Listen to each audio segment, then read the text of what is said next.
আমরা জামাত ইসলামী করি, আমরা ইসলামী আন্দোলন করি বা অন্যান্য যে ইসলামী দলগুলো আছে আমরা করি খেলা করার জন্য না। আমাদের কর্মসূচিতে কোরআনে কারিম আছে, এইটা আমরা মানুষকে বোঝাই যে আল্লাহ কোলা দিয়ে বসন দিয়েছেন, এক আলিফ টান দিয়েছেন। কেন দিয়েছেন? হযরতে আদমকে আল্লাহ ডাক দিয়ে বলেছিলেন, আদম বউটা নিয়ে এবার চলে যাও জান্নাতে। এখান থেকে প্রথম মাসলা, এই মাসালা বোঝেন, মাসালা বলে না যে হুজুর একটা মশলা দেন, এসে মশলা, এর প্রথম মাসালা এখান থেকে বের হয়। হযরতে আদমকে আল্লাহ ডাক দিয়ে বলেছিলেন যে বউ নিয়ে চলে যাও জান্নাতে। আর আমরা সবাই জানি জান্নাত আমাদের বাবার বাড়ি। কার বাড়ি? আরো জোরে বলেন। তাহলে প্রথম বিষয়, এই বিয়ে করে বউ নিয়ে আপনি বাবার বাড়ি যাবেন নাকি ঘর জামাই থাকবেন? অনেকে তো ঘর জামাই থাকে, এলাকায় ঘর জামাই আছে। আপনি কি ঘর জামাই নাকি? না, আপনি না, অনেকে থাকে না। আপনি ঘর জামাই থাকবেন কোন কারণে? আপনার লজ্জা করে না? আপনি আরো বউ নিয়ে বাবার বাড়ি যাওয়ার নিয়ম। বাবার বাড়িতে যেই আপনি কি করবেন? বউ ঘরে তালা বদ্ধ করে রাখবেন, নারীর অধিকার ক্ষুণ্ণ করবেন না। আল্লাহ প্রথমেই নারীর অধিকার দেওয়ার জন্য এক আলিফ টান দিয়েছেন, দ্বিবচন অকুলা। আল্লাহ যদি দিতেন আংতা ওয়াকুলা, তুমি নিজে খাবে এরপরে বউকে খাওয়াবে, না, একবারে আংতা বাদ দিয়ে আল্লাহ কুলা দিয়েছেন। রব্বুল আলামিন জানাতে চায়, আদম যেই মানের খাবার খাবে তুমি, যেই মানের পোশাক পরবে, যেই মানের জায়গায় থাকবে, স্ত্রীকে ওই মানের খাবার খাওয়ানো লাগবে। এ নির্দেশ কার? মেয়েদের ওপরে যে অধিকারটা আল্লাহ এখানে প্রতিষ্ঠিত করে দিয়েছেন, কিয়ামত পর্যন্ত কোন ধর্ম এই অধিকার দিতে পারবে না। আজ অন্যান্য ধর্মের বিষয়গুলো আমরা যতটুকু পড়েছি, ইসলামের চাইতে অনেক পেছিয়ে আছে সেই মেয়েদের সম্মান মর্যাদা। রব্বুল আলামিন এরপরে জানিয়েছেন, রাগাদান হাইসু শি'তুমা, স্ত্রীকে নিয়ে শুধুমাত্র ঘরের ভেতরে এক জায়গায় বসে বসে সময় কাটাবে না, একে নিয়ে মাঝে মাঝে ঘুরতে যাবে, যেখানে ইচ্ছা যাবে, যা ইচ্ছা খাবে। তার মানে বউ নিয়ে বাড়িতে এসে বসে থাকা, এটা নারীর অধিকার ক্ষুণ্ণ হয়। যেহেতু মেয়েটা ছোটবেলা থেকে বেড়ে উঠেছে তার বাবার বাড়িতে, একটা পরিবেশে ছিল, আপনার কাছে এসেছে, আপনি সময় পেলে সুযোগ হলে মাঝে মাঝে তাকে বেড়াতে নিয়ে যাবেন, এটাও তার উপর আপনার দায়িত্ব। এদিকে তাকান, কোন দিকে তাকিয়ে আছেন? এতটুকু আল্লাহ যদি শেষ করে দিতেন আমরা আয়াত পড়তাম না। এর পরের শব্দটা এবার আমাদের জন্য। রব্বুল আলামিন বলেন, ওয়ালা তাকরাবা হাদিহিস শাজারাতা, তোমরা এই গাছটার কাছে যাবে না। এই গাছটার কাছে বলতে আমরা অনেকেই শুধু ওই যে একেবারে সেই গন্ধম গাছের কথা মনে করি না। গন্ধম একটা নিষিদ্ধ ফল, নিষিদ্ধ গাছ।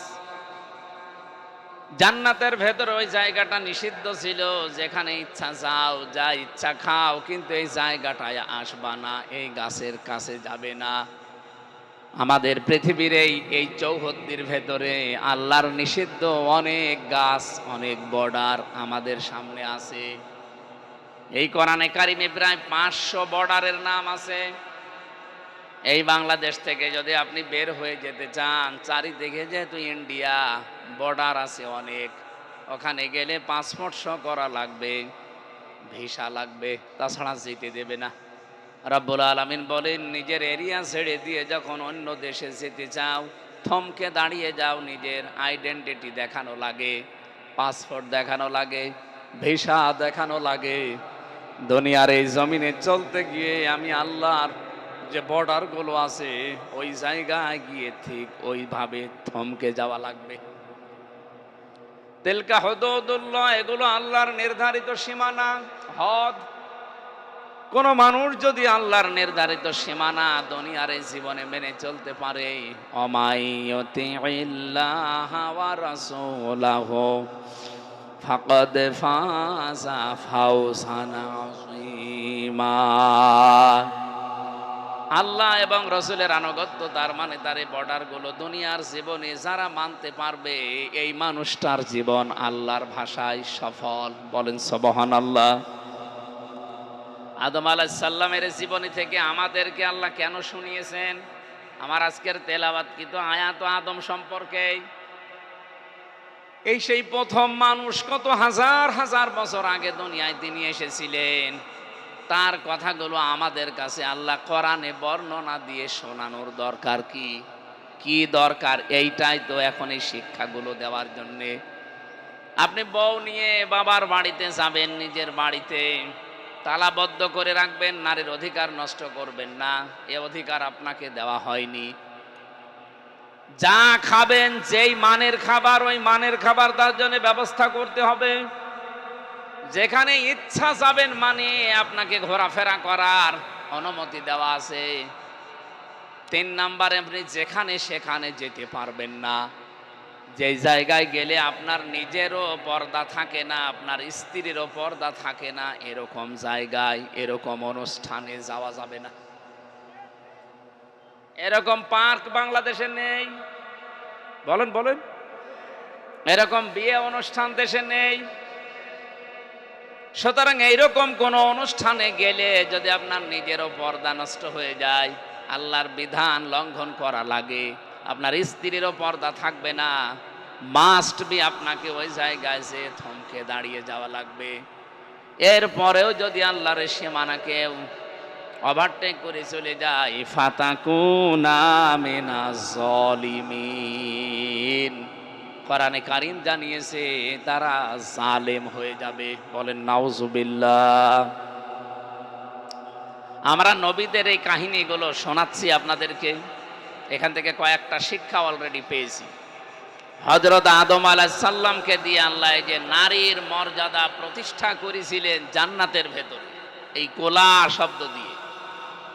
সুতরাং আজ কোরআনে কারিমের নিয়ম যদি বাংলাদেশে প্রতিষ্ঠিত না হয়, এখানে যারাই কথা বলেছে তাদের কথার সামারাইজ এইটাই, যতদিন পর্যন্ত কোরআনের নিয়ম নীতি প্রতিষ্ঠিত কায়েম করা না যাবে, ততদিন পর্যন্ত কাঙ্ক্ষিত মানের যে শান্তিগুলো একটার পরে একটা, এগুলো আপনি শুধু শুনবেন, পাবেন না। আমরা ওগুলো শুধু শুনতে চাই না পেতে চাই? বলেন বলেন। সুতরাং আজকের এই ময়দানে আমরা স্থান কাল পাত্র ভেদে কথা বলতে চাই।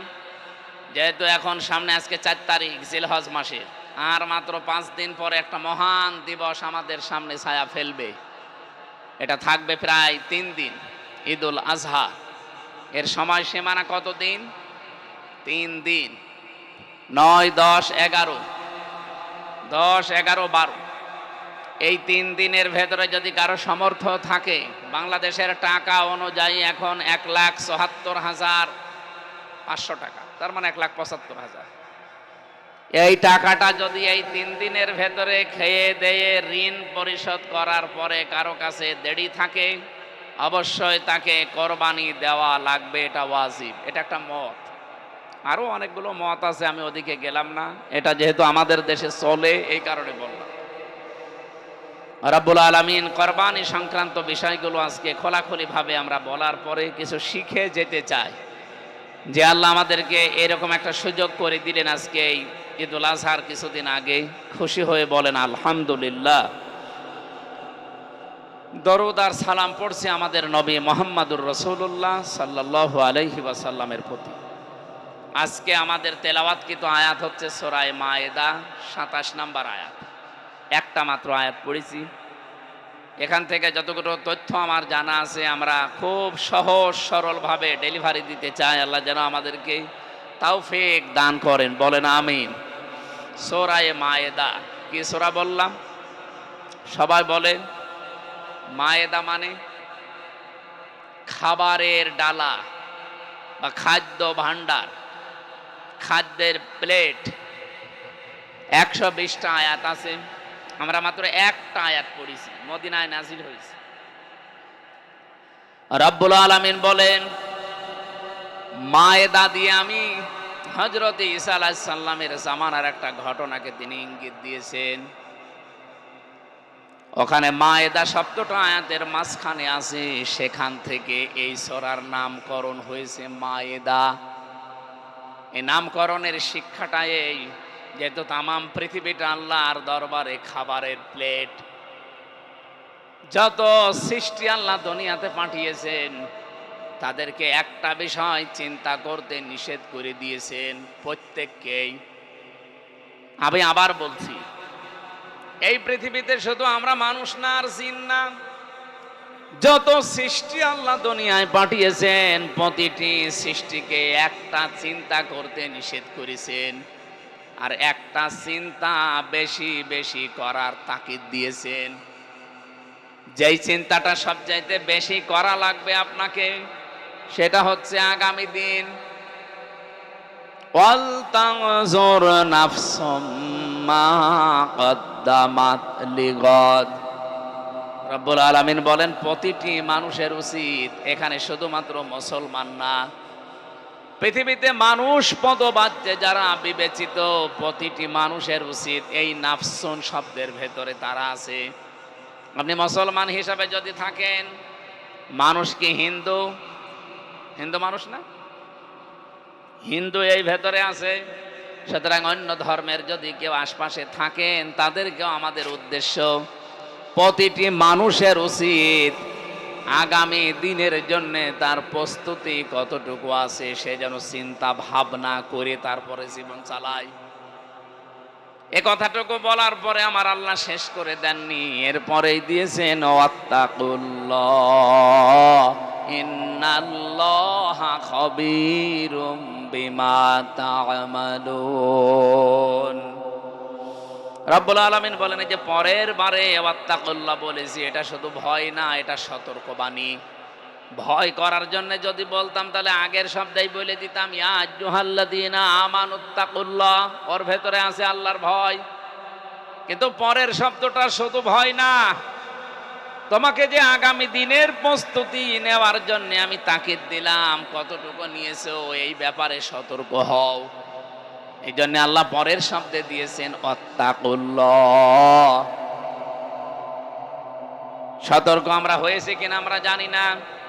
যে যেই জায়গায় বসে আছেন, দাঁড়িয়ে আছেন, নিজের দিকে তাকিয়ে ভাবেন তো আগামী দিনের প্রস্তুতি আপনার কতটুকু আছে।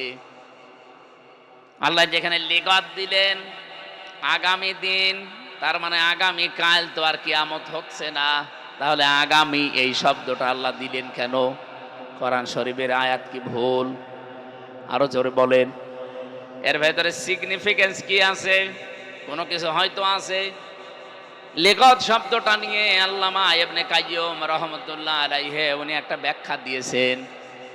উনি বলেন এই পৃথিবীতে কেউ যদি 100 বছর বেঁচে থাকে, আখিরাতের যে জীবন শুরু হবে 50 আলফা সানা মিম্মা তাউদ্দুন, মরণের পরে মানুষের জীবনে এক একটা দিন হবে দুনিয়ার এই হিসাব অনুযায়ী 50,000 বছর। এই শব্দটা নিয়ে উনি গবেষণা করে একটা হিসাব দিয়েছেন, একটা মানুষ যদি 100 বছর দুনিয়ায় বেঁচে থাকে, মরণের পরে যে দিন শুরু হবে ওই জীবনের তুলনায় আপনি দুনিয়ায় মাত্র 2.5 সেকেন্ড বেশি আছেন। কত? মাত্র 2.5 সেকেন্ড বেঁচে থাকার জন্য কত কিছু করে যাচ্ছি আমরা। তাহলে আল্লাহর ভাষায় লিগাত দেওয়া এতে 100 ভাগ পারফেক্ট আছে, কোনো অসুবিধা হয়নি। কারণ আগামী দিন তো আরো তাড়াতাড়ি শব্দ দেওয়ার দরকার ছিল, সেখানে আল্লাহ লিগাত দিয়েছেন। আমরা তো আর কেউ 1000 বছর 2000 বছর বাঁচি না। এখন সর্বোচ্চ হায়াতি আমাদের 67 বছর, মানে গড় আয়ু। এখন অধিকাংশ মানুষ 70, 80, 90 বছরে ফটল তোলে। কথা বলেন ঠিক কিনা? এজন্য প্রতিটি মানুষের যেহেতু উচিত আগামী দিনের জন্য কার কতটুকু প্রস্তুতি আছে, আজকের এই ময়দান থেকে আপনি একটু ভেবে চিনতে বাড়ি যান। কিন্তু যেই বিষয়টা নিয়ে চিন্তা করা নিষেধ, ওইটা আমাদের কোনো চিন্তা আল্লাহ নিজে বারবার কোরআনে কারিমে নিষেধ করে দিয়েছেন, ওয়ামা মিন দাব্বাতিন ফিল আরদি ইল্লা আলাল্লাহি রিজকুহা। এই পৃথিবীতে এমন কোন বিচরণশীল জীব নেই যার রিস্কের দায়িত্ব আমি আল্লাহ নেইনি। তার মানে খাবারের যে দায়িত্বটা এটা আপনার হাতে নেই, এটা কার হাতে? এই জিনিস নিয়ে চিন্তা করে মাথা খারাপ হওয়ার দরকার নেই। এই জিনিস নিয়ে চিন্তা করতে যে দুনিয়ায় অবৈধ ইনকাম করারও দরকার নেই। হ্যাঁ, এদিকে তাকান। সূরা মায়েদার নামকরণের যে শিক্ষা এটা বলছিলাম, যেটা নিয়ে চিন্তা করার কোনো দরকার নেই, আল্লাহ নিষেধ করেছেন বারবার তাকিদ দিয়ে, সেইটা নিয়ে আজ আমাদের চিন্তার কোনো শেষ নেই। এই চিন্তাটা করতে গিয়েই মানুষ কিন্তু ঘুষ খায়, এইটার জন্যই মানুষ সুদ খায়। আপনি কি মনে করেন যারা ফাইল আটগুলো আটকিয়ে টাকা পয়সা না দিলে তারা সই করে না, ওরা অভাবে এই কাজ করে? না, জীবনেও না। এই মানুষগুলো যা করে সব তার স্বভাবের কারণে। যারা ঢাকাতে ফাইল আটকিয়ে টাকা নেয়, ফাইল ছাড়ে না, এ মানুষগুলোর 5টা ফ্ল্যাট আছে ঢাকার বুকে, তারপরেও তার অভাব কাটে না। আপনি কি করবেন এত কিছু তৈরি করে? পাহাড় পরিমাণ সম্পদ, পাহাড় পরিমাণ খাবার দাবার তৈরি করে রেখে কি করবেন? আপনি খেতে পারবেন? আপনাকে আল্লাহ যতটুকু খাবার দিয়ে দুনিয়ায় পাঠিয়েছে এর চাইতে 1 চিমটি পরিমাণ বেশি খাবার খেতে পারবেন না। এই জন্য মায়ের দাদি আল্লাহ বোঝাতে চেয়েছেন তাম পৃথিবী একটা খাবারের প্লেট। খাবারের কোনো অভাব থাকলে আমি দুনিয়ার এই জমিনে এত সৃষ্টি পাঠাতাম না। আমরা অনেকেই মনে মনে ভাবি মালয়েশিয়ার দিকে, আমেরিকার দিকে তাকিয়ে, মালয়েশিয়া বাংলাদেশের চাইতে 7 ডবল বড়, কিন্তু মানুষের সংখ্যা আমাদের চাইতে 18 গুণ কম। আমরা তো 18 কোটি আর তারা মাত্র 1 কোটি, তাও 40 লাখ বাংলাদেশি। বৈধ 20 লাখ আর অবৈধ 20 লাখ, 40 লাখ, আর ওই দেশের মানুষ 60 লাখ। অথচ এই দেশটার তুলনায় আয়তন হিসাবে প্রায় কমপক্ষে 7 ডবল বড়।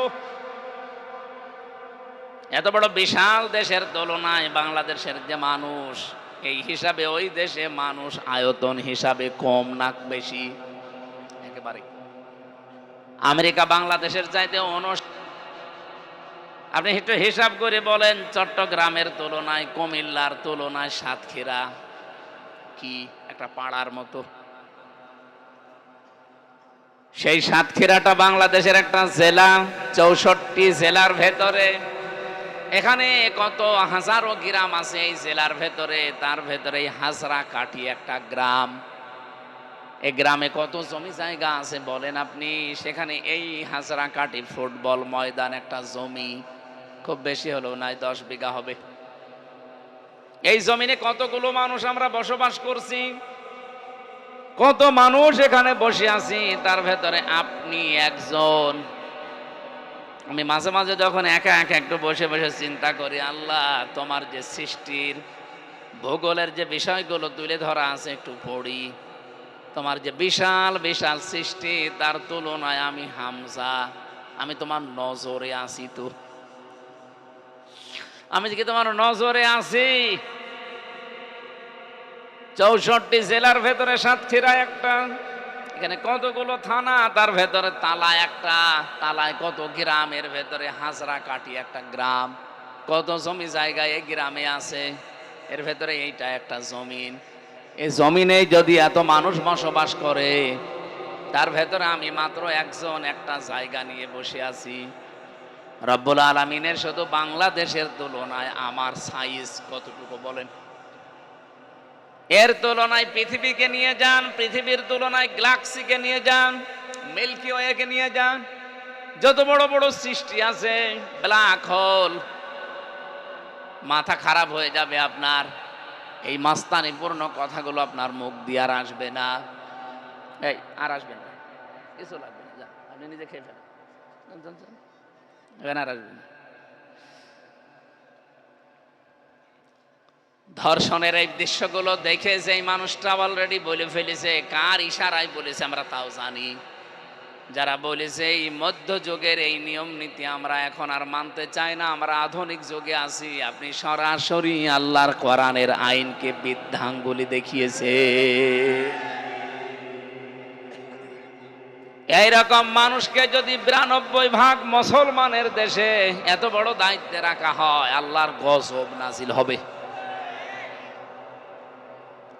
সে নাকি জুলুম, নির্যাতন, অত্যাচারের বিভিন্ন ফ্রেস্তি শোনায়। এত বড় কঠিন জীবন সে পার করে এসেছে, একটা বারের জন্য তার চিন্তা হয় না যে নতুন একটা জীবন যে আল্লাহ দিল, সিয়ার যেহেতু পেয়েছি ওই আল্লাহর জন্য অন্তত কিছু করে যায় না।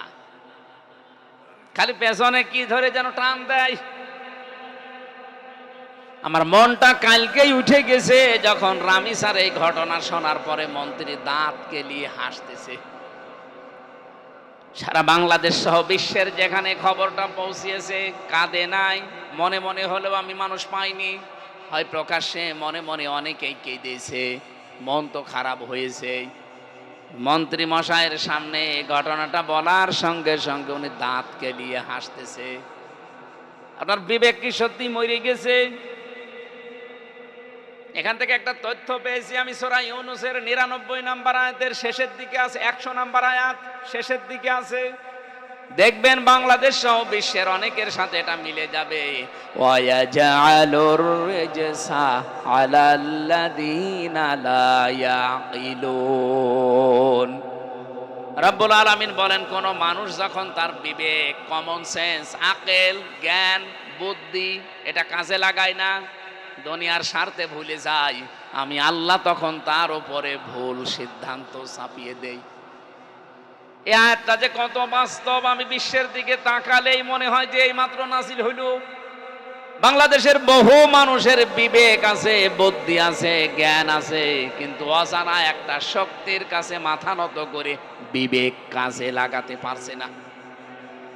আর এই কারণে আল্লাহ দিন যত যাচ্ছে ভুল বিষয় চাপিয়ে দিচ্ছে। আজকের আমার তেলাওয়াতকৃত আয়াতের শেষের দিকে এই কথাগুলো আসবে ইনশাআল্লাহ। আমি যে কথাটা তুলেছিলাম বোঝাতে, সারা পৃথিবীর খাবারের দায়িত্ব যেহেতু আল্লাহ নিয়েছেন, সুতরাং আমাদের এই বিষয়ে চিন্তা করে অবৈধ কোনো ইনকামের দিকে পা বাড়ানোর দরকার নেই। যদি কেউ বাড়ায় ও বুদ্ধিমান না, ও আহাম্মক। এক কথা বলেন না কেন? আমি যে চেয়ারে আছি, জনাব ইজ্জাতুল্লাহ যে চেয়ারে আছে, আপনি কি জানেন বাস্তব এই চেয়ারগুলো বাংলাদেশে খুব বেশি না, মাত্র 300টা নির্বাচিত চেয়ার। কয়টা? সারা বাংলাদেশ মিলে মাত্র 300। উনিও যে পজিশনে আছে, আমি ওই পজিশনে আল্লাহ নিয়েছে আমারে। আমি যদি আয়াতকে বিশ্বাস না করতাম বা পড়িয়েছি যদি না মানতাম, এই 3 মাসের ব্যবধানে 1000 কোটি টাকার মালিক হয়ে যেতাম। ও লাইনও আছে। হ্যাঁ, হয়তো 2 নাম্বারই করা লাগবে, কিন্তু আমি তো কোরআনের আয়াত 100% বিশ্বাস করি। আমি জানি যে অবৈধভাবে এগুলো যদি আমি তৈরি করে 5 বছরে মনে করেন 5000 কোটি টাকার সম্পদ আমি রেখে গেলাম, কিন্তু আমি তো এত টাকার সম্পদ দুনিয়ার জীবনে ভোগ করতে পারবো না, সম্ভব না। কিন্তু এই সম্পদগুলো আমাকে বিদায় নেওয়ার পরে তো কেউ না কেউ ভোগ করবে। হয় আমার বাবা মা, নাই আমার বউ, নাই আমার মেয়েরা, নাই মেয়ের স্বামীরা। কথা বলছে না কেন? এরা অবশ্যই কেউ না কেউ এর সাথে জড়িত হয়ে ভোগ করতে থাকবে, ব্যয় করবে। এখানে লাভ হয়েছে আমার কয়টা, ক্ষতি হয়েছে কয়টা? লাভ হয়েছিল যতটুকু আমি আনন্দ ফুর্তি করে গেলাম এতটুকুই শেষ, আর ক্ষতি হয়ে গেছে অলরেডি 2টা। 1 নাম্বার ক্ষতি হচ্ছে আমি যা অবৈধভাবে উপায় করে সম্পদের পাহাড় তৈরি করলাম, এর জন্য যে গুনাহ, অপরাধ, পাপ, একটা শাস্তি আমার বউ নেবে না, মেয়ে নেবে না, মেয়ের জামাইরা নেবে না। কথা বলেন ঠিক কিনা? 2 নাম্বারে আমি যখন মারা গেলাম, এই সম্পদগুলো আমার ছেলে, মেয়ে, বউ, মা বাবা, আমার দলের লোক আরো অবৈধ কাজে ব্যয় করতে থাকবে। ওগুলো যত উল্টাপাল্টা কাজে ব্যয় হবে, কবরে শাস্তি আমার বোর হবে না আমার হবে। তাহলে ক্ষতি হয়েছে আমার দুইটা, আর লাভ হয়েছিল কিছু সাময়িক আনন্দে। এই যেই কয়দিন বেঁচে আছি, একটু হাম মারেঙ্গা তাম মারেঙ্গা করার জন্য যা করলাম অতটুকুই। রব্বুল আলামিন সূরা হাদীদের 20 নম্বর আয়াতে একটা উদাহরণ দিয়েছেন এই সংক্রান্ত। ইয়ালামু আন্নামাল হায়াতুদ দুনিয়া লাইবু ওয়া লাহবু ওয়া যিনাতু ওয়া তাফাখুরুম বাইনাকুম ওয়া তাকাসুরুম ফিল আমওয়ালি ওয়াল আওলাদ।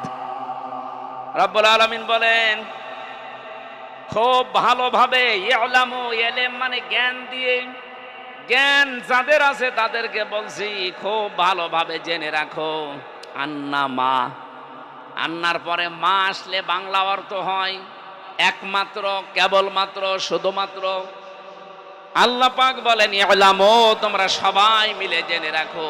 এখানে যদি আল্লাহ আমাকে বলতেন, আপনাদেরকে আমি শোনাতাম না।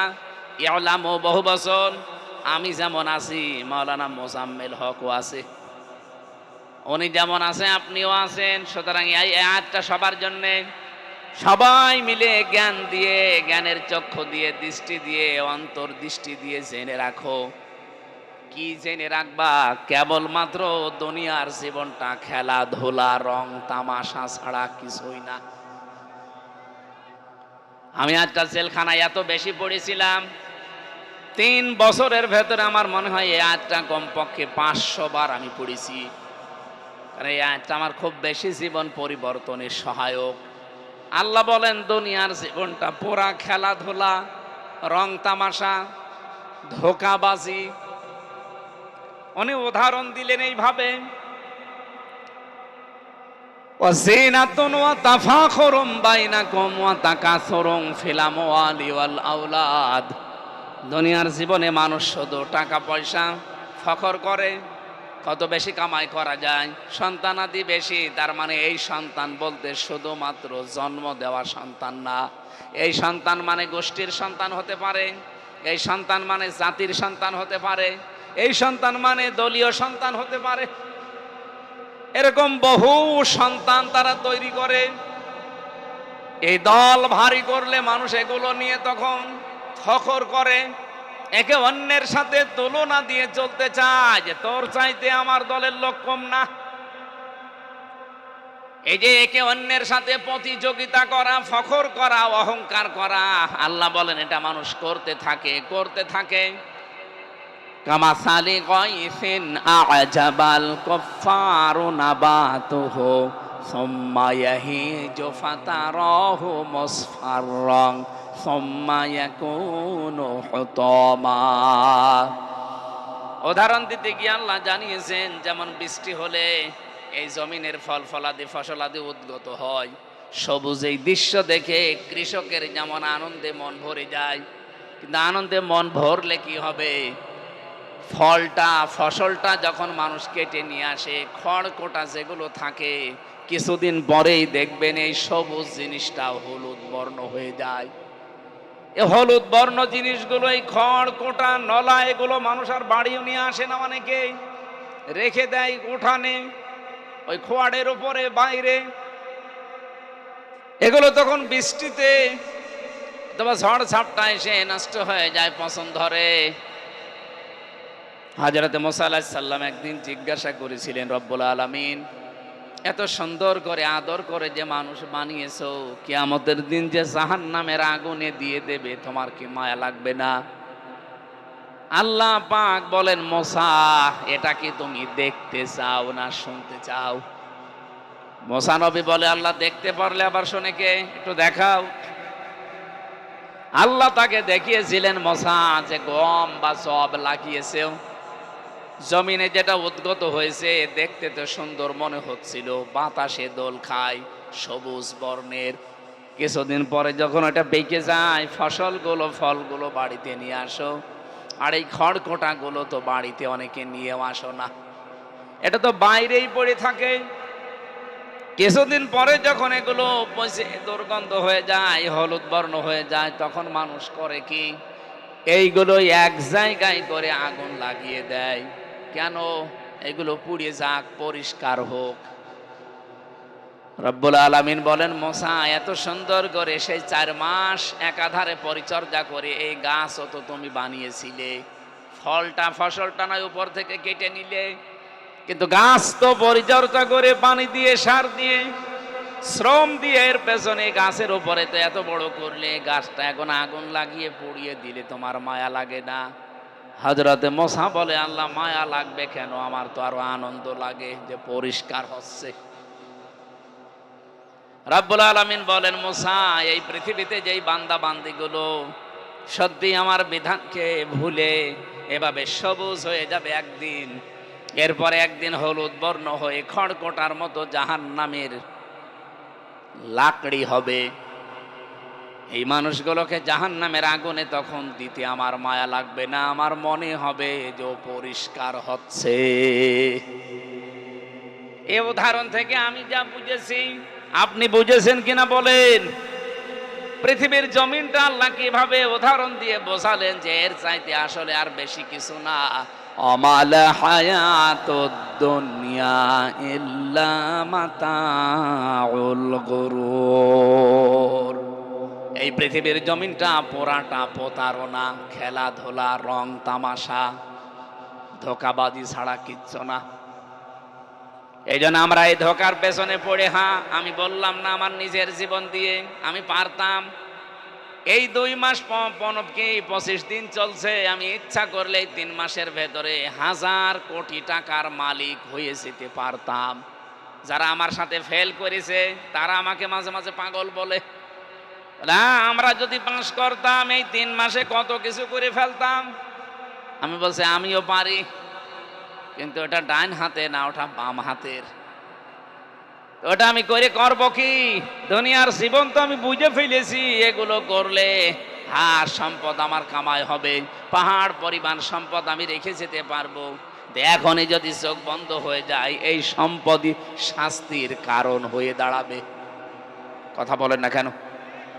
রব্বুল আলামিন যেহেতু মায়দা দিয়ে উদাহরণ দিতে চেয়েছেন, কোনো চিন্তা করবা না এই বিষয় নিয়ে, রিজিকের কোনো চিন্তা তোমার নেই, এটা আমি আল্লাহর দায়িত্বে। সুতরাং আজকে থেকে 100 ভাগ বিশ্বাস করা লাগবে, রিজিক যা আসার এটা অলরেডি আমার জন্য আল্লাহ রাব্বুল আলামিন লিখে রেখেছেন। এইটা করতে গিয়ে আমি যেন আমার আখিরাতটা হারিয়ে না ফেলি, এইটাই বুদ্ধিমানের কাজ। নবীজি বলেন, আল কাজ্জিসু মান দানা নাফসাহু ওয়া আমিলা লিমা বাদাল মাউতি ওয়াল আজিজু মান আতবা নাফসাহু হাওয়াহা ওয়া তামান্না আলাল্লাহ। রাহু তিরমিজি। ওই মানুষটাই বুদ্ধিমান যে লোকটা আখিরাতের কাজ করে আর আল্লাহর উপরে ভরসা করে যে আল্লাহ আমাকে যতটুকু কাজে আমি আসি আল্লাহ মাফ করে দেবে। এই লোকটা বুদ্ধিমান। আর ওই লোকটা বড় আহাম্মক, পাগল, যে লোকটা আখিরাতের কোনো কাজ কারবার নেই, আন্দাজে ভরসা করে আছে কালেমা যখন পড়েছি জান্নাত একদিন যাবই। এরকম পাগল সাতক্ষীরায় নেই? আমরা কি এইরকম পাগলামি করতে চাই? না। আপনি আখিরাতের পুঁজি তৈরি করেন নিজের থেকে, কেউ আপনাকে তৈরি করে দেবে না। আপনার আখিরাত আপনাকেই তৈরি করা লাগবে। এমন সালসালা অবস্থা সামনে আসতেছে কিয়ামতের কঠিন ময়দানে। রব্বুল আলামিন আমাদেরকে সতর্ক বাণী দিয়েছেন, ওয়ালা ইয়াসআলু হামিমুন হামিমা ইউবাসসারুনাহুম ইয়াওয়াদ্দুল মুজরিমু লাউ ইয়াফতাদি মিন আযাবি ইয়াউমিইযিম বিবানি। আল্লাহ পাক বলেন, সেই দিন বন্ধুর কোনো উপকারে আসা তো দূরের কথা, বন্ধুকে দেখলে কিছু জিজ্ঞাসাও করবে না। মাওলানা হাফিজুর রহমানের সাথে আমার পরিচয় জেল থেকে বের হওয়ার পর। এই 24 সাল থেকে, এর আগে ওনার সাথে আমার দেখা হয়েছে বলে আমার মনে পড়ে না, পরিচয় ওই রকম ছিল না। এই যে 1.5 বছর 2 বছরে যে পরিচয়, যে মহব্বত, যে ভালোবাসা তৈরি হয়েছে, 20 বছর পরে যদি ওনার সাথে আমার দেখা হয়, আমার মনে হয় 20 বছর পরে দেখা হলে কৌশলাদি বিনিময় করে যেভাবেই হোক বাড়িতে নিয়ে যাব। অথচ রব্বুল আলামিন এখানে সূরা মারেজের এই 10 নম্বর আয়াতের দিকে তাকান, ওয়ালা ইয়াসআলু হামিমুন হামিমা। হামিম বলা হয় অন্তরঙ্গ বন্ধুকে। ও যেমন আমার অন্তরঙ্গ মাওলানা হোসাইন আহমেদ আমার অন্তরঙ্গ। এদের সাথে যদি সত্যিই 20 বছর পরে দেখা হয়, বুকে জড়িয়ে নিয়ে কপালে চমা দিয়ে আরো যত কিছু করা লাগে বাড়িতে নিয়ে আপ্যায়ন করে কৌশল আদি বিনিময় করবই, এটাই দুনিয়ার নিয়ম। অথচ আল্লাহ পাক বলেন কিয়ামতে এমন কঠিন দৃশ্য বানাবো, এই হাফিজুর আমাকে কিয়ামতে দেখলে জিজ্ঞাসাও করবে না যে কে আপনি। এটা তো আমি এখন বানালাম নাকি? আল্লাহ পাক বলেন এমন ঝালঝালা অবস্থা পয়দা করব, মানুষ ঘামতে ঘামতে অনেকে ঘামের ভেতরে ডুবে যাবে, অনেকে নাক পর্যন্ত, অনেকে মুখ পর্যন্ত, অনেকে নাভি পর্যন্ত ঘামের ভেতরে হাবুডুবু খাবে। এ কঠিন অবস্থায় মানুষ আল্লাহর আযাব থেকে মুক্তি পাওয়ার জন্য মুক্তিপণ দিতে চাইবে। প্রথম দিতে চাইবে তার সন্তানকে বিবানী। আমি আয়াতটা জেলখানায় ব্যাখ্যা করেছিলাম, বসে বসে পড়তাম যখন একা একা, তখন এই বাণী শব্দ নিয়ে ভাবতাম আল্লাহ এইটাও কি হবে কিয়ামতের দিন, নাকি আমার নিজের সন্তানকে তোমার কাছে মুক্তিপণ হিসাবে দিয়ে দেব আর বলবো আল্লাহ তুমি আমাকে ছেড়ে দাও, এ দিয়ে দিলাম। তখন ওই সময় আমার ওই যে মেজো মেয়েটা ফারিহা, ওর বয়স 7 মাস, ওরে আমি 7 মাস রেখে জেলখানায় গিয়েছিলাম, বের হয়ে দেখলাম ওর বয়স 4 বছর। খুব বেশি মায়া ছিল ওর ওপরে আমার, কারণ ওরে দেখি নাই তো 3 বছরের ভেতর একদিনও দেখি নাই। আমার সাথে যেহেতু যোগাযোগ বিচ্ছিন্ন ছিল, এই জন্য মহাব্বত আরো বেশি বাড়তো। এই আয়াতটা যখন রাতের বেলা কারারক্ষী সামনে বসে থাকতো, ওরে নিয়ে পড়তাম, মাঝে মাঝে এই আয়াতের দিকে তাকিয়ে বলতাম আল্লাহ এইটাও কি হবে যে কিয়ামতের দিন নাকি আমার ফারিহাকে বলবো আল্লাহ এইটা নিয়ে নাও, এটা মুক্তিপণ দিয়ে দিলাম, তুমি অন্তত আমারে বাঁচাও, এরে যা ভাল লাগে করো। অথচ আজকে ফারিহাকে একটা পিঁপড়া কামড় দিয়েছিল, আমি পিঁপড়াকে মেরে ডইলে একেবারে মিশিয়ে দিয়েছি। ফারিহার বয়স এখন প্রায় 6 বছর, তারপরও যে মায়া। 7 মাস বয়সে কি মায়া ছিল বলেন তো? আল্লাহর এই আয়াতটা কি 100 ভাগ সত্য না 98 ভাগ? বলেন বলেন। আমাদের সবার জীবনে জালজালা দিন আসতেছে। ইয়া আইয়ুহান নাস ইত্তাকুল্লাহা রাব্বাকুম ইন্না জালজালাতাস সাআতি শাইউন আযীম। হে মানব মণ্ডলী, আল্লাহকে ভয় করো, তোমার রবকে ভয় করো, অবশ্যই একটা দিন তোমাদের সামনে আসতেছে, জালজালার দিন। ইয়াউমা তারাউনাহা তাযহালু কুল্লু মুরদিআতিন আম্মা আরদাআত ইলা আখির আয়াত। হে নবী, আপনি ওই দিন কিয়ামতে দেখতে পাবেন মানুষ পাগলের মতো ছোটাছুটি করছে, দুধের সন্তানের কথা তার মা পর্যন্ত ভুলে যাবে। এমনকি পেটের সন্তান যদি থাকে লজ্জায় স্থান লাগবে না, পেট ফেটে বের হয়ে যাবে। ফাকাইফা তাত্তাকুনা ইন কাফারতুম ইয়াউমা ইয়াজআলুল ওয়িলদানা শিবা। এমন কঠিন অবস্থা আমি আল্লাহ তৈরি করব কিয়ামতে, যুবক মানুষ সেকেন্ডের ভেতরে বৃদ্ধ হয়ে যাবে। আজকে যে মুরব্বী বসে আছে উনি বৃদ্ধ হয়েছে একদিন 2 দিনে না, 80-90 বছর বয়স যদি হয়ে থাকে, চুল দাড়ি একদিনে পাকে নাই। 71 বছর বেশি হয়ে গেছে। 71 বছরে চুল দাড়ির অবস্থায় একে একদিনে পেকেছে, আমার তো পাকে না। আমার এই 35 বছরে তো পাকছে না, পাকতে আমার সময় লাগবে। মনে করেন এখনো 35 বছর। রব্বুল আলামিন বলেন এমন দৃশ্য বানাবো, হামির হামজা এই যুবক মানুষ 1 সেকেন্ডে এর মতো হয়ে যাবে। আপনি একটু নিজেকে ওই জায়গায় দাঁড় করিয়ে ভাবেন তো যে কি অবস্থা আল্লাহ বানাবে। সাহিবাতিহি ওয়া আখি, ফাসিলাতি হিল্লাতি তুবি অমান ফিল আরদি জামিআ। রব্বুল আলামিন বলেন মানুষ তখন তার নিজের স্ত্রীকে বলবে আল্লাহ এটাও দিয়ে দিলাম, আমার ভাইকে দিয়ে দিলাম, আমার জ্ঞাতি গোষ্ঠী আমাকে যারা আশ্রয় প্রশ্রয় দিত, আমার দলের লোক, আমার গোষ্ঠীর লোক, এদেরকেও দিলাম। অমাং ফিল আরদি জামিআ সুম্মা ইউনজি। এরপরে আমাকে যত সম্পদের মালিক দুনিয়ায় বানিয়েছো, বৈধ অবৈধ যত কিছুর মালিক, স্থায়ী অস্থায়ী, স্থাবর অস্থাবর, সব তোমারে দিয়ে দিলাম মুক্তিপণ, আমাকে তুমি রেহাই দাও। আমি নাজাত চাই তোমার কাছে এই আযাব থেকে। হঠাৎ আল্লাহর পক্ষ থেকে ধমক আসবে, কাল্লা ইন্নাহা লাযা, কখনোই না, তোর আমি লাজায় দেব। ওই যে আমি হতমা শব্দটা সূরা হাদীদের 20 নম্বর আয়াতের মাঝের অংশের ব্যাখ্যা, এই জন্য এই আয়াতটা পড়লাম। আল্লাহ বলেন হতমা হয়ে যাবে। হতমা মানে খড় কোটা। এই লাজা নামে যে জাহান্নামটা আল্লাহ বানিয়েছেন, এই লাজাতে যাবার সঙ্গে সঙ্গে মানুষের যত চামড়া আছে সব পুড়ে ছারখার হয়ে যাবে। নাযাআতাল লিশাওয়া, প্রথমে এই লাজায় দিলেই মানুষের চামড়া আগে পুড়ে শেষ।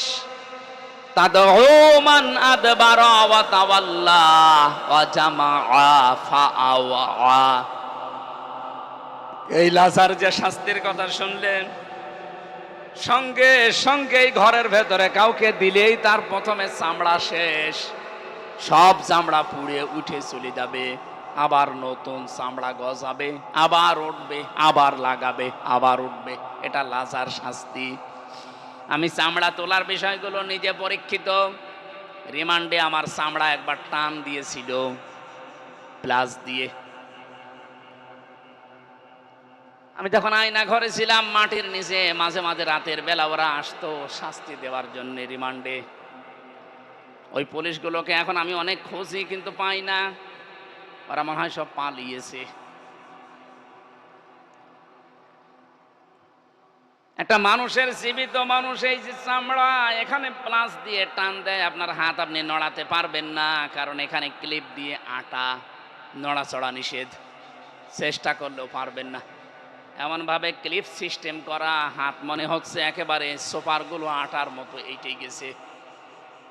আপনাকে জিজ্ঞাসা করবে এই এই বিষয় করেছিস বা তোর বলা লাগবে, আপনি যদি রাজি না হন, এই জায়গায় এই 3 মুখের প্লাস আছে, এখানে লাগিয়ে একটা সুইচ আছে, সুইচে টিপ দেয়।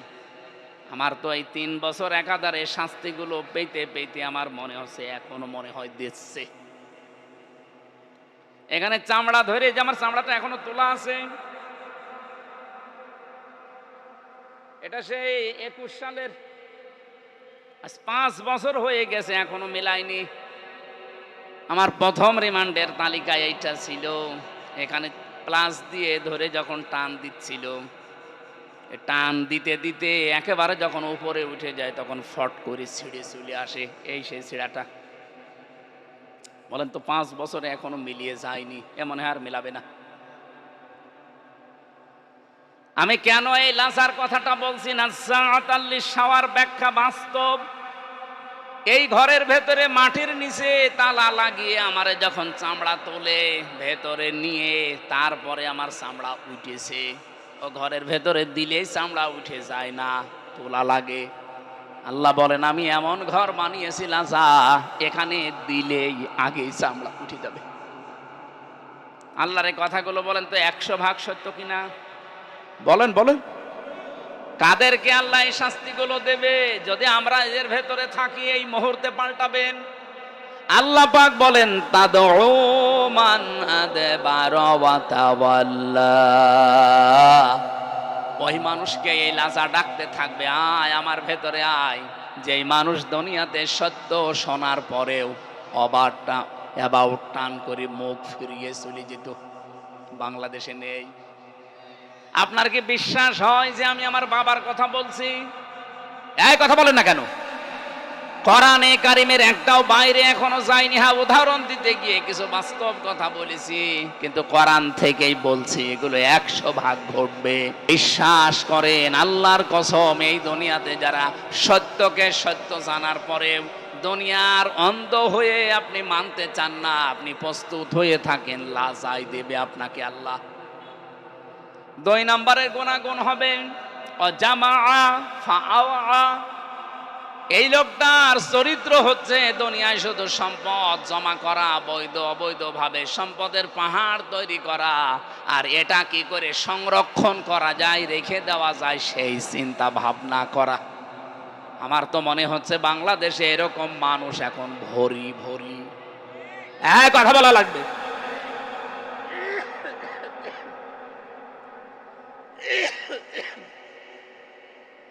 আমি আমার কুষ্টিয়া থেকেই বলছি, 2024-এর আগস্টের 5 তারিখের পর থেকে এই 2টা বছরের ভেতরে 17 বছর যারা এমনও মানুষ পেয়েছি খাবারও খেতে পারতো না, অথচ এই 2 বছরে কি আলাদিনের চেরাগ পেয়েছে, এখন তারা 8 কোটি টাকার গাড়িতে চড়ে। এটা শুধু কুষ্টিয়ায়, সাতক্ষীরায় নেই। কথা বলছে না কেন? আজ মিথ্যা মামলার বাণিজ্য করে অনেকেই কোটিপতি হয়ে গেছে, সম্পদের পাহাড় তৈরি করে ফেলেছেন বিভিন্ন কায়দায়। হ্যাঁ করেন, আল্লাহর কসম আপনার জন্য লাজা রেডি হয়ে আছে। এটা জাহান্নামের একটা গর্তর নাম। এখানে গেলে কি কি হবে শুনলেন, আগে চামড়া খসে যাবে। সত্য জানার পরে যারা অ্যাবাউট টান করে চলে যান তাদেরকে এটা ডাকবে। দুনিয়ায় যারা মাল সম্পদ জমা করেন বৈধ অবৈধ ভাবে, আর এটা কি করে সংরক্ষণ করে রাখা যায়, টিকিয়ে রাখা যায়, এই চিন্তা ভাবনা যারা করেন তাদের জন্য বড়ই দুঃসংবাদ। আল্লাহ তুমি আমাদেরকে হেফাজত করো, বলেন আমিন। আমি যেটা উদাহরণ দিয়েছিলাম, এখানে এত বড় কঠিন অবস্থার সম্মুখীন হওয়া লাগবে যে অবৈধ সম্পদগুলো উপার্জন করলে সেই পাগলামি আমি কোন কারণে করতে যাব দুনিয়ায়, যেখানে মায়েদা হিসাবে আল্লাহ তামাম পৃথিবী খাবারের প্লেট হিসাবে সাজিয়ে দিয়েছেন। সুতরাং পাগলামি যেন আমি সহ কেউ না করি, আল্লাহ আমাদের সহায় হন, বলেন আমিন। এখান থেকে মাত্র একটা আয়াত পড়েছি, হযরত আদম আলাইহিস সালামের কথাটা আল্লাহ আমাদেরকে শোনাতে চেয়েছেন। কি আছে এর ভেতরে আপনি আজকে নিয়ে যাবেন। আমি খুব অল্প কথা শেষ করব ইনশাআল্লাহ।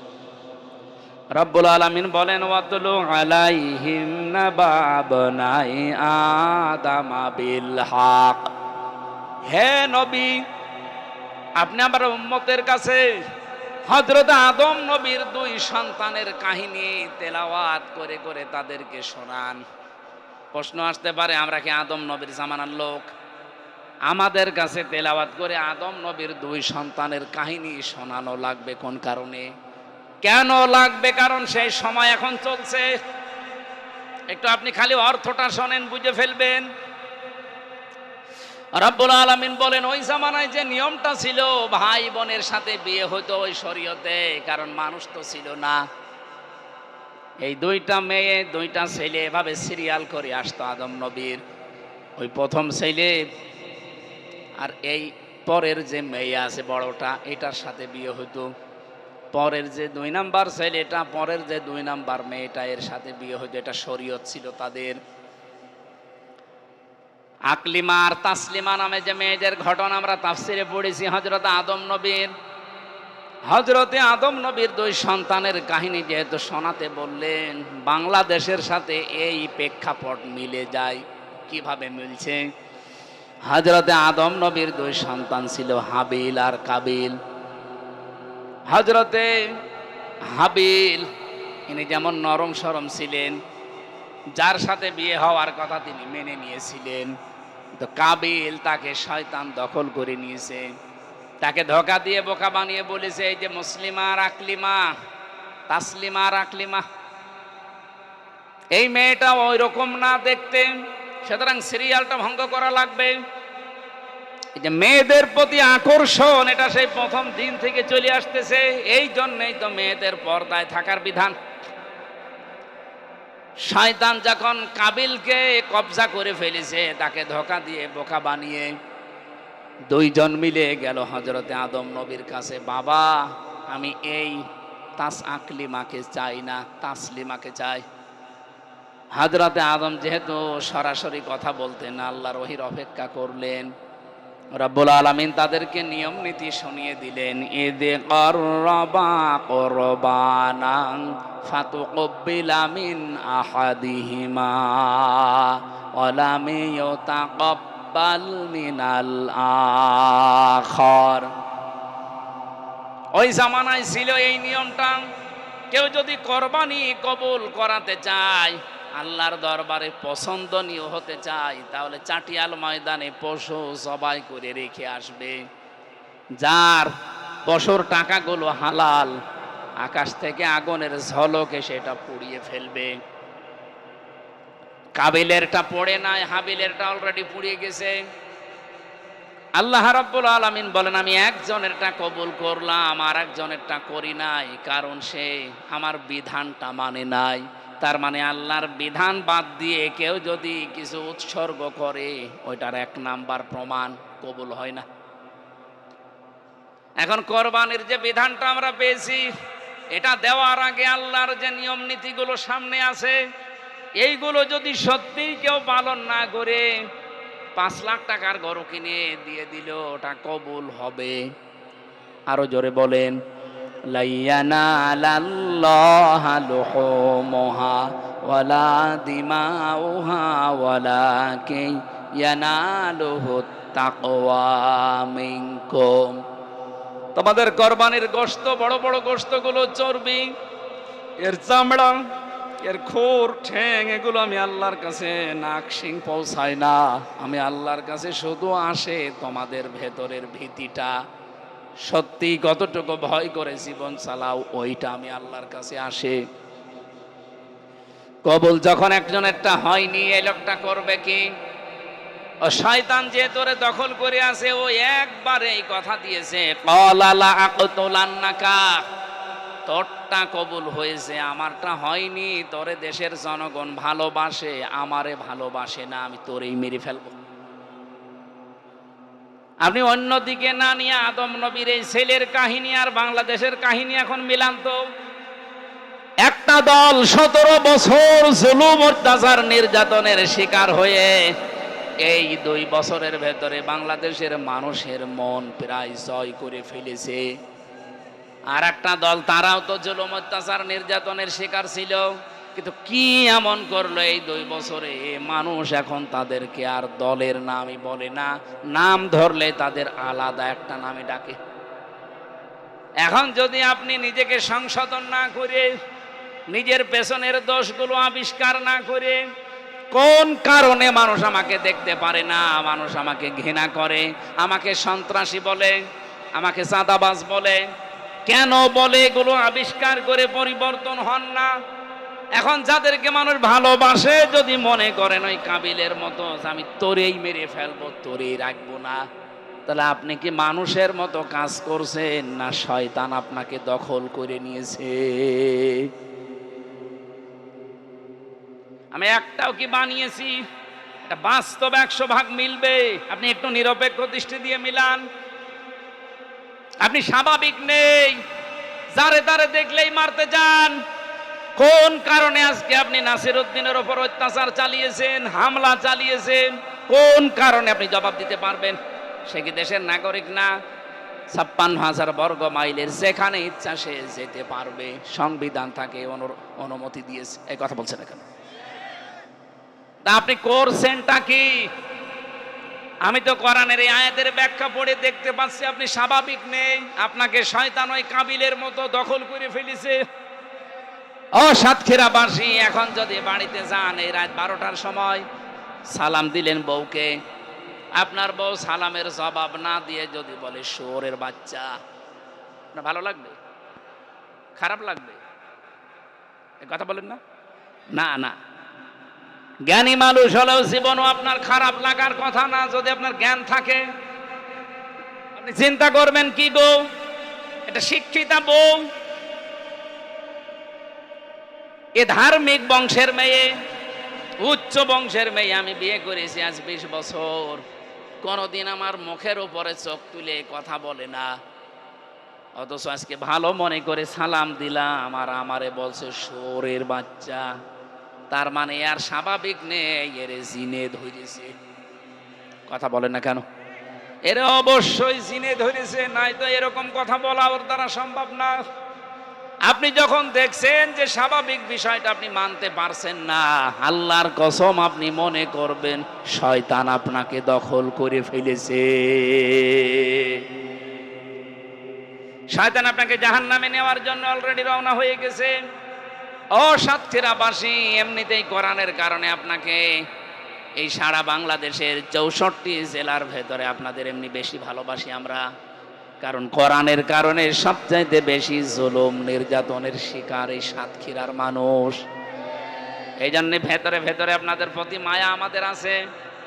আপনি রাগ না করে নিজেকে একটু আয়াতের সাথে মিলান কেন। আয়াত তার আমি বানালাম না, এটা আল্লাহর বানানো আয়াত। 1500 বছর আগে নাজিল করে নবীজি পর্যন্ত শুনিয়েছেন তার উম্মতদেরকে। এখনো নবীর আমরা যারা ওয়ারিস আপনাদেরকে এইটাই শোনাচ্ছি। একটাও বানিয়ের ভেতরে বলি নাই যে শিক্ষাগুলো বলছি সব আমার পড়ে আসা। আমি যতগুলো তাফসীরের সাথে মিলিয়ে মিলিয়ে আমার মাথার ভেতরে ঢুকিয়েছি ওইটাই ডেলিভারি দিচ্ছি। কাবিল ওই সময় বলেছে তোর কারণে আমার কোরবানি কবুল হয়নি, তোর কারণে দেশের মানুষ আমারে দেখতে পারে না, এত ভালো হওয়ার দরকার কি? তুই এত ভালো ভালো কাজে আঞ্জাম দিস কোন কারণে? তোরই মেরে ফেলবো, তাহলে তো আর কাজে করতে পারবি না। আল্লাহ পাক বলেন ক্বালা ইন্নামা ইয়াতাকাব্বালুল্লাহু মিনাল মুত্তাকিন। এটা কাবিলের কথা, এটা হযরতে হাবিলের কথা, কাবিলের না। ক্বালা, কাবিল বলল ইন্নামা। আমি এর একটু আগেই মনে হয় 20 মিনিট আগেই বলেছি, ইন্নার পরে মা যুক্ত হলে বাংলা অর্থ কি দাঁড়ায়? না, এ কোন জায়গায় বাস করছে? আপনি এখনই যদি 20 মিনিট এটা ভুলে যান তে বাড়ি যেয়ে তো সব খেয়ে ফেলবেন। এটা আমি পড়েছিলাম সেই যখন হেদায়েতের নাহু পড়ি, ওই সে 2000 সালে হবে। সেই পড়া আমার এখনো মনে আছে। আর আপনি 24 মিনিটের কথা মনে থাকছে না মানে? ইন্না বা আন্নার পরে এটা সারা জীবন মনে রাখবেন। কোরআন এরকম হাজারো বার আছে, একটা জানলেই আপনার সারা জীবন সব জায়গায় মিলাতে পারবেন। ইন্না বা আন্নার পরে যদি মা আসে, বাংলা অর্থ দাঁড়ায় একমাত্র, কেবলমাত্র, শুধুমাত্র, হবেই হবে, এইটাই, এটাই। এরকম 99টা অর্থ আছে এই শব্দটার, আমরা একটা ধরি, একমাত্র। ইন্নামা, হযরতে হাবিল ডাক দিয়ে বলেছে ভাই কাবিল, আপনার চরিত্র ভালো না, আপনি আল্লাহর বিধান না মেনে আমাকেই মেরে ফেলতে চান, আপনার কোরবানি কবুল হয়নি। তাই আপনি কান খাড়া করে শোনেন, একমাত্র কোরবানি কবুল করে থাকেন মহান আল্লাহ, শুধুমাত্র যারা তাকওয়াবান মুত্তাকি তাদেরটা। আপনি মুত্তাকি হতে পারেননি, এই জন্য তো আপনারটা এখনো পড়ে আছে, কবুল হয়নি। আর ওই দোষ আপনি আমার উপরে চাপিয়ে আমাকে মেরে ফেলতে চান। আল্লাহ রাব্বুল আলামিন বলেন লাইম বাসাত্তা ইলাইয়া ইয়াদাকা লিতাকতুলানি মা আনা বিবাসিতি ইয়াদিয়া ইলাইকা লিয়াকতুলাক। এই অবস্থায় কাবিল কি করেছিল? হাবিল। আমরা যেহেতু এখন বাংলাদেশে, আমার এই আয়াত পড়ার পরে মনে হয় হাবিলের ওই পর্যায়ে আমরা আছি। এই কথা বলছেন না কেন? আর কিছু মানুষ অলরেডি কাবিলের ভাইরা ভাই হয়ে গেছে। আমরা ওই কাবিলদেরকে বলতে চাই লাইম বাসাত্তা ইলাইয়া ইয়াদাকা, যদি আপনার হাত আপনি প্রসারিত করেন, আপনার অস্ত্র আপনি তোলেন, আপনার ক্ষমতাকে আপনি ব্যবহার করেন আমাকে মেরে ফেলার জন্যে, আমার দিকে অগ্রসর হওয়ার জন্যে, আল্লাহ পাক বলেন কাবিল যেটা, হাবিল যেটা বলেছিল, তোমাদেরকে আমি আদেশ দিলাম তোমরা ওইটা বলবা। যেহেতু দুনিয়াটা থাকার জায়গা না, এই জন্য আমি নিজে থেকেই বলছি আপনারাও করবেন। এদিয়া ইলাইকা লিয়াকতুলাক, যদি আপনি আমাকে মেরেও ফেলতে চান, আমার ক্ষতি করতে চান, মিথ্যা মামলা দিতে চান, অতর্কিত হামলা করে আমার জীবন নাশ করতে চান, আমি কিন্তু আপনার দিকে হাত বাড়াবো না। ইন্নী আখাফুল্লাহ রাব্বাল আলামিন, অবশ্যই আমি ভয় করি মহান রব্বুল ইজ্জাত ওয়াল জালালকে। এরপরে আপনাদের সান্ত্বনার বাণী একটা শোনাতে চাই, যেহেতু সাতক্ষীরা এটা বেশি হবে আগামীতে আরো। ওই যে কাবিলের ভাঙরা ভাইরা ভাই তো এখনো আছে। ইন্নী উরিদু আন তাবুআ বিইসমি ওয়া ইসমিকা ফাতাকুনা মিন আসহাবিন নার ওয়া যালিকা জাযাউজ যালিমিন। রব্বুল আলামিন বলেন, কাবিল হাবিল ওই দিন বলেছিল, ভাই আপনি যদি সত্যি ইচ্ছা করে এগুলো আমার সাথে করেন, পরিবারে, সমাজে, রাষ্ট্রে, আন্তর্জাতিক মহলে আমাদেরকে যদি শুধু কালার করতে চান, এ বাংলাদেশে বহু হাবিলকে আজ আমরা দেখতে পাচ্ছি। হাবিল হয়তো নেই কিন্তু তার প্রেতাত্মা আছে, কাবিল হয়তো নেই কিন্তু কাবিলের প্রেতাত্মা আছে। আমি নাম ধরেই বলছি, কাবিলের প্রেতাত্মা বাংলাদেশে ঝিনাইদহ রাশেদ খান নামে একটা লোক আছে না, এটা কাবিলের প্রেতাত্মা।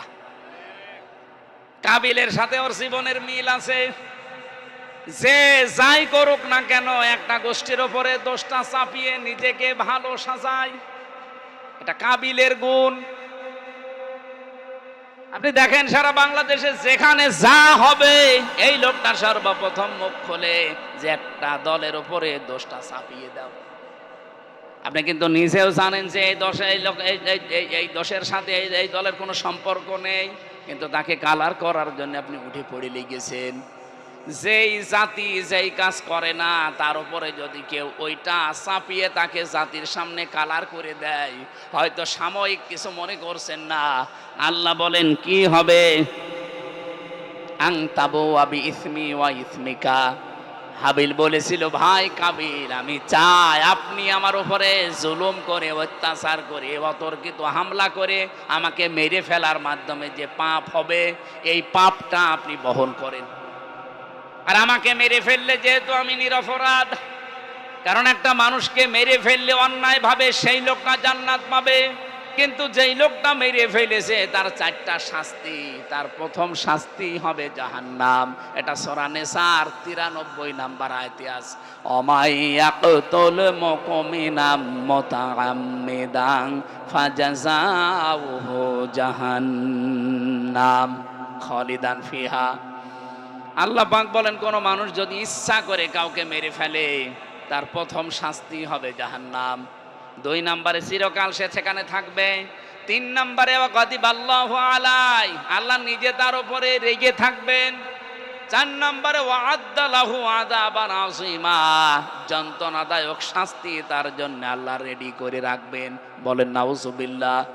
সুতরাং আজ বাংলাদেশ সহ বিশ্বে, বিশেষ করে ভারতের এই উগ্রপন্থী হিন্দুরা যেটা করছে এখন, এরা যেহেতু এখন আর মানুষের তালিকায় নেই, ওরা আল্লাহর ঘর ভাঙা আরম্ভ করেছে। নিরীহ মুসলমানদের বাড়িতে আগুন লাগিয়ে লুটপাট করে মনে হচ্ছে একেবারে ধ্বংসযজ্ঞ চালাচ্ছে, মহা উৎসব শুরু হয়ে গেছে। মানুষ যখন জুলুম করতে করতে তার সীমা ছাড়িয়ে যায়, তার বরাতে তার কপালে 2টা জিনিস লিখিত হয়ে যায়। 1 নম্বরে সারা পৃথিবীর সৃষ্টি তাকে ঘৃণা করে, 2 নম্বরে তার কপালে আল্লাহর হেদায়েত রাখে না, নষ্ট করে দেয়। আমার তো মনে হয় যে শুভেন্দ্র নামে যেই শয়তান, মানুষ নামে একটা কলঙ্ক, ক্ষমতায় যাওয়ার পরে যা আরম্ভ করেছে, ওই লোকটার প্রতি আজ তামাম পৃথিবীর সব সৃষ্টি ওকে ঘৃণা করছে।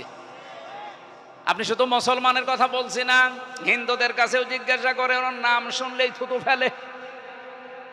2 নম্বরে ওকে আমার আল্লাহ মনে হয় আর হেদায়েত দেবে না, কারণ ও সীমা অলরেডি ছাড়িয়ে গেছে।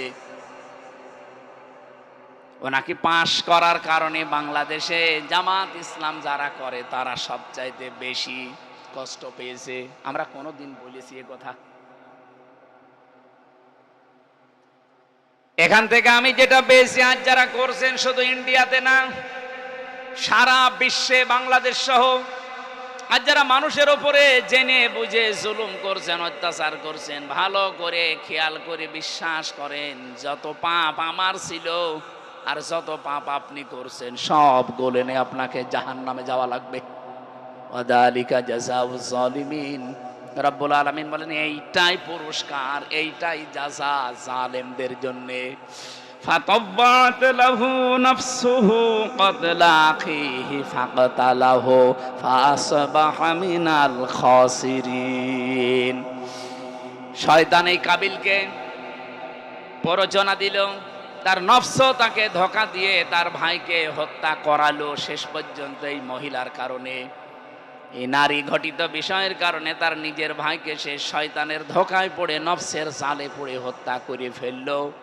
আল্লাহ বলেন ফাসবাহা মিনান নাদিমিন, সে অনুতপ্তদের, সে ক্ষতিগ্রস্তদের অন্তর্ভুক্ত হয়ে গেল।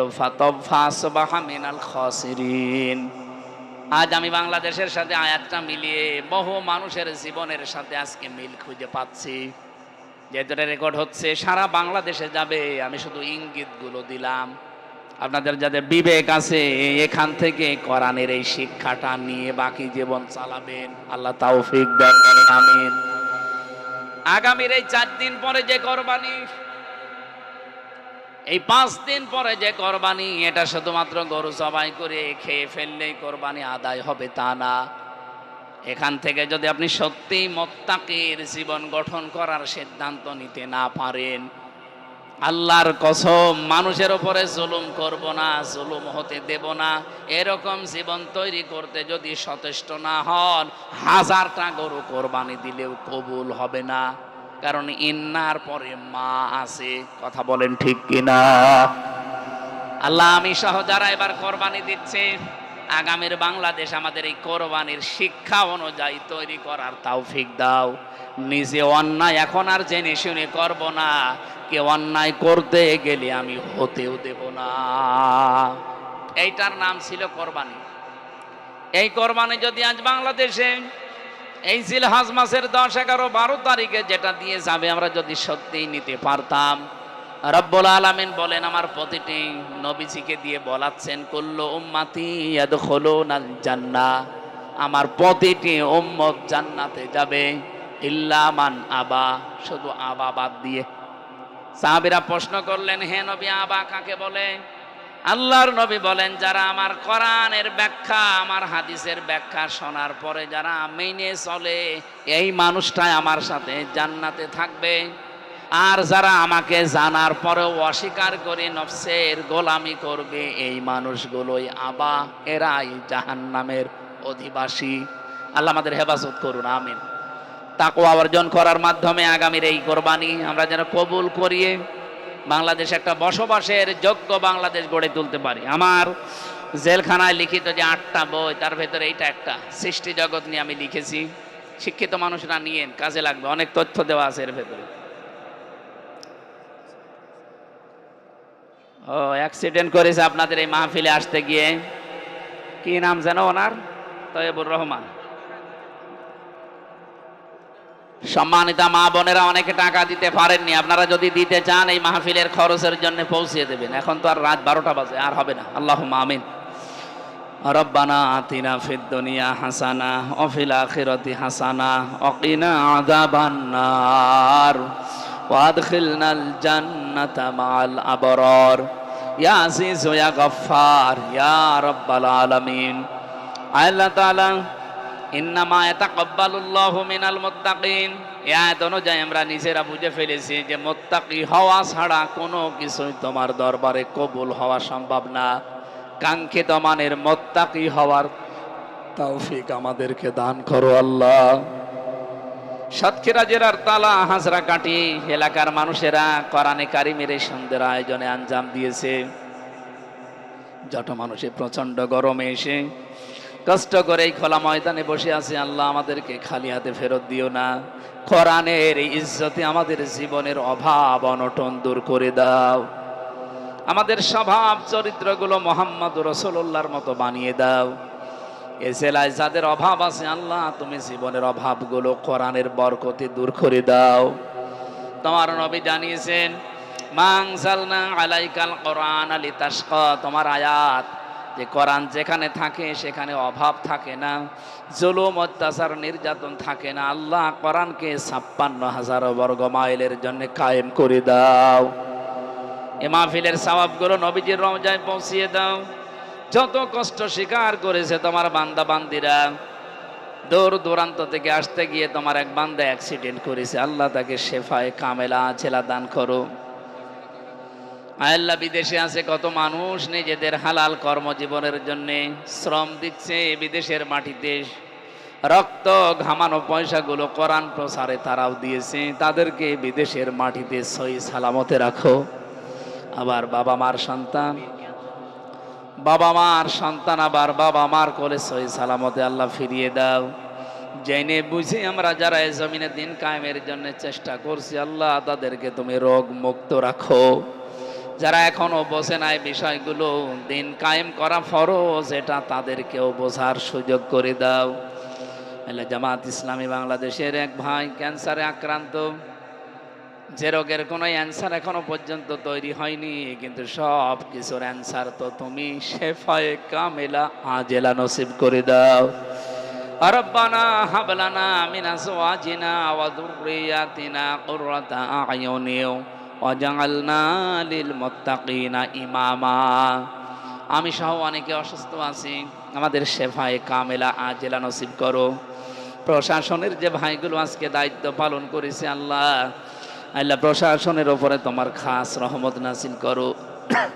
সততার সাথে ইখলাসের সাথে দায়িত্ব পালন করার তৌফিক দাও। দেশটা কন্ট্রোলের বাইরে চলে যাচ্ছে।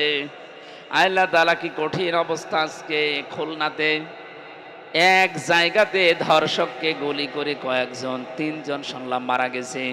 চট্টগ্রামে একজন, রামিসার যে হত্যাকারী সে এখন জেলে আছে।